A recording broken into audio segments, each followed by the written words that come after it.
You know, for me, I feel like the Norwegian community is just like and different, you know, from all other communities outside of the world. You know, even in European, it's just like they think about what's going on in my life, and they are just like, I'm sorry to say that, but I experienced this, and they have like all this small circle around them.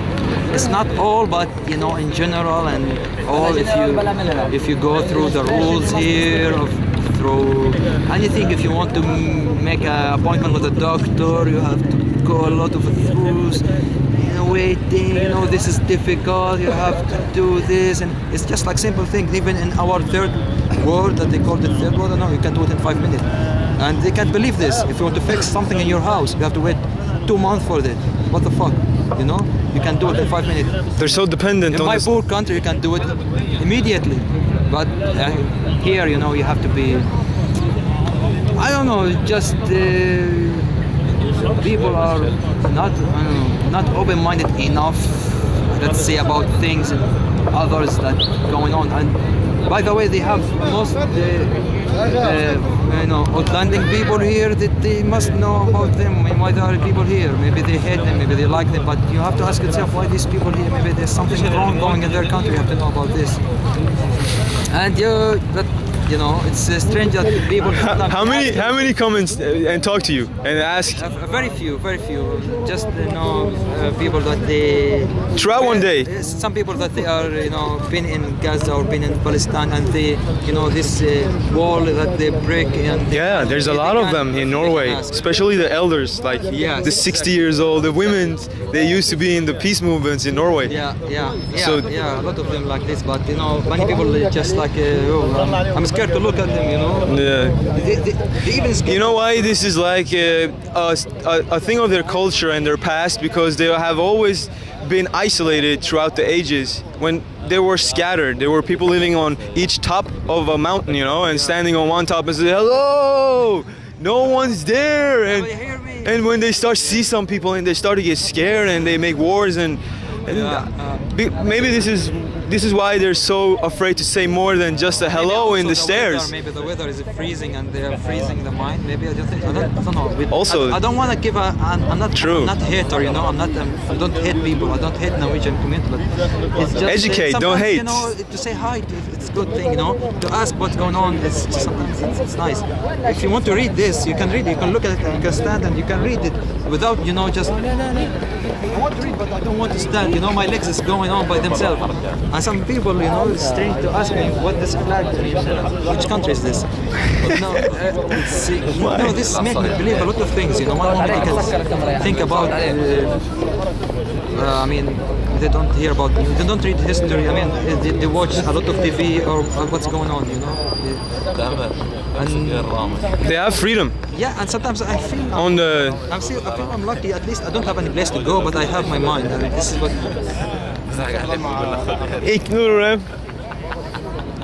Yeah, and sometimes that make me feel lucky. At least that I know little things. I'm not Einstein, but I know stuff like, I don't know, people here, even they are rich, they don't know it.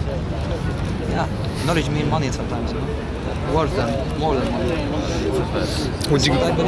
How long have you been here, my friend? 2 long years. You've been standing here with them for how many days? 5th of April. 5th of February? April, yeah. April, oh. Yeah, 1 month like. How's the police treating the move? At the beginning it was, we don't have any permission. They said we can't stand here because there's somebody coming, I don't know from which country, and they have to come. And, but the next day we get permission, and after that we get help from other community here which are supporting us, and they give us, now we can get at least permission each day.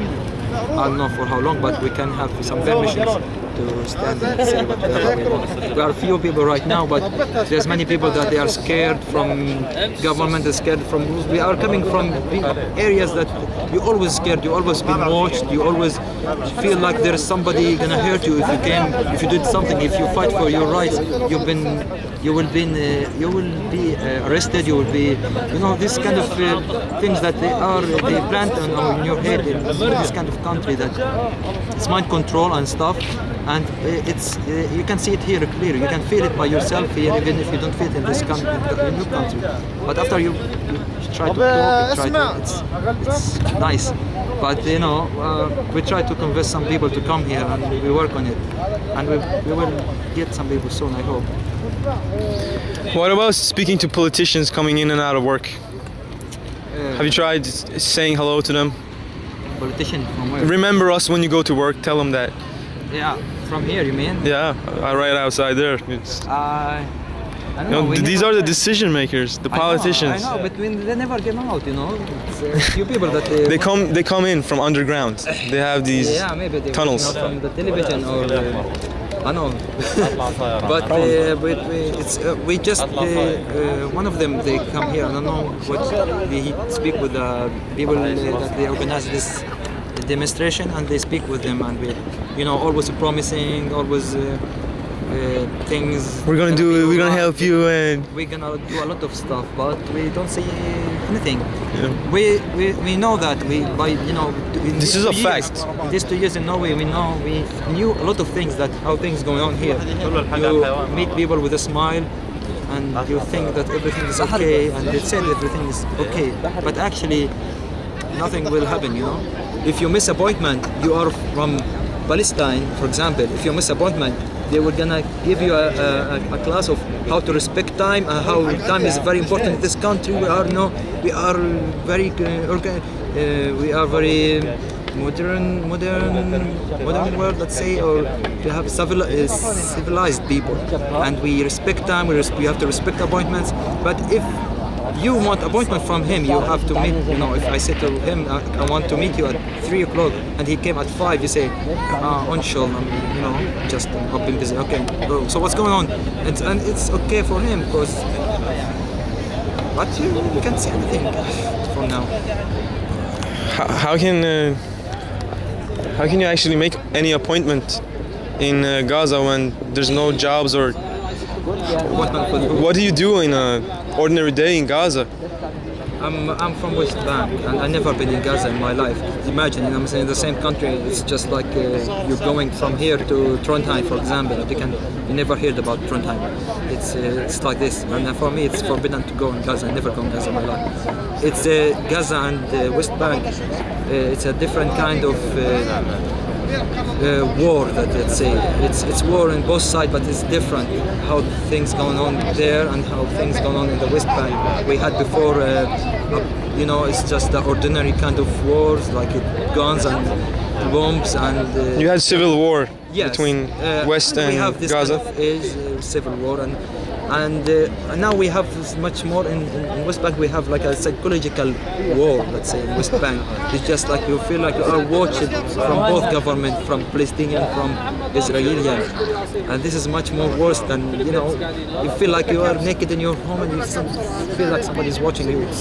And if you can't say anything, you can, if you are Hamas, you are in jail by the, let's say, it was. And now it's, they are the two sides now, they are together, and we are finally, they agree on something.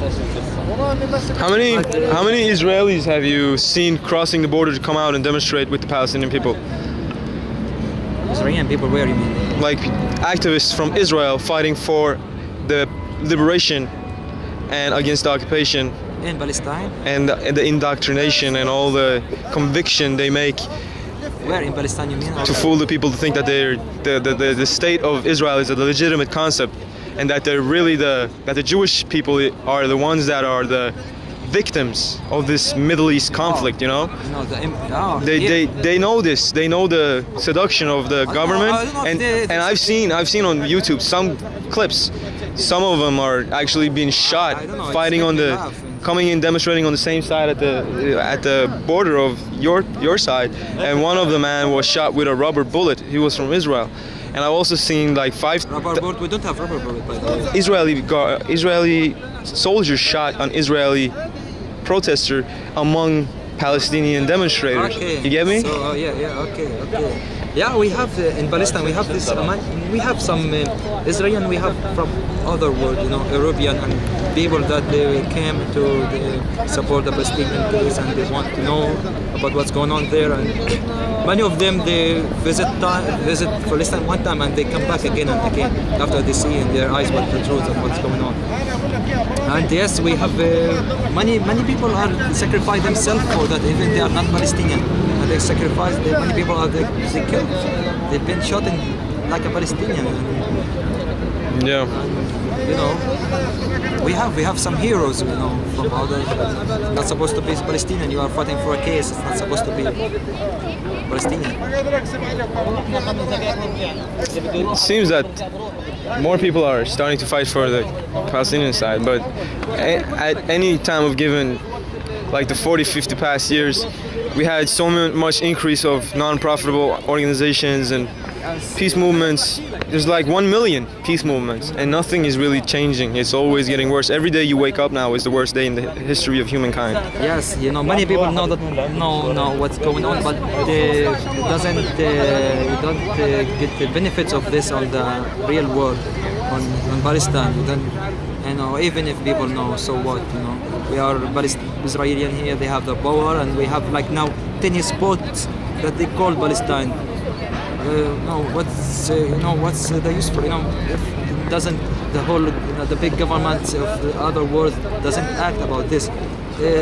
Doesn't matter if the people know or not. Israel doesn't care. Israel do that and intentionally do this. They want the people to know. It's getting boring for the people. We hear about the Palestinian-Israeli conflict. Oh, okay, it's the same thing since forever, and it doesn't change. Yeah. Oh, these poor people, and let's watch a movie or something. Yeah. Forget about it. And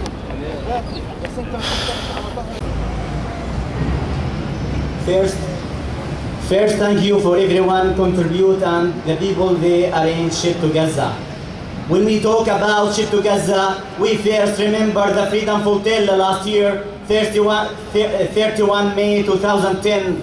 We remember also the siege against Gaza, the blockade since 2007, without any human rights or care about humans' need. Hospitals running out of medical resources, and houses and families running out of milk and kids' food. Sad to hear about it, and possible to try to feel with it, but really hard to imagine without being there and facing the death every day, every hour, and every minute. Every time you hear the Israeli F-16 shooting you, expecting your home that the target. But after you hear the bomb next to your neighbors, you thank God for the good luck you have this time, and you wait the next. Civilians under the war attacking from one of the biggest army in the world. But we need to remember also something sounds like everyone here forget. Palestinian refugee in Norway also they are a result of this siege and war in Palestine. We talk about helping people in Gaza, and that's very great, and we thank you for that. But what about that? What about their son and daughters? They managed to run out looking for a protection from Norway. What about them? What about Palestinians since 90 days without homes, sleeping in the tents, without any rights, waiting 2 years and more? What about them? We run from the Israeli occupation and their bombs to face the Norwegian bureaucracy, killing any hope we have for a normal life. Before May 2009, every Palestinian came to Norway, have the right and protection from Norway. But after May 2009, everyone been refused. The question for the Norwegian government, when we are here in the front of the parliament, we ask you, Norwegian government, what's the change happened? What's the change happened in the Palestinian case since 64 years of occupation and war and checkpoints and killing under the war? To change the Norwegian policy. What's happened to change the Norwegian policy about helping us and protect us when we are running from war? I will add the last thing. I have here with me a part from Geneva Agreement, and the Norwegian government, these people in this building, they signed this agreement, and they said in 1951, Norway signed the Geneva Convention relating to the status of refugees, definition of the term stateless person. For the purpose of this convention, to term stateless person means a person who is not considered as a national by any state under operation of its law. Article 27 is say that. You need to read Geneva Agreement to really know that we have the right to stay in Norway. We have the right to run from war, to look for a normal life. Last, I will say the last thing as a story. When the Norwegian go to the embassy to apply for a visa to visit Palestine, the answer for them, Palestine is a war area and it's not safe to go there. But when we apply as a Palestinian for permission to stay in Norway, they say for us, your country safe. Even we consider stateless without a country. Thank you very much. And we thank everybody going to Gaza. Hope they will be there safe.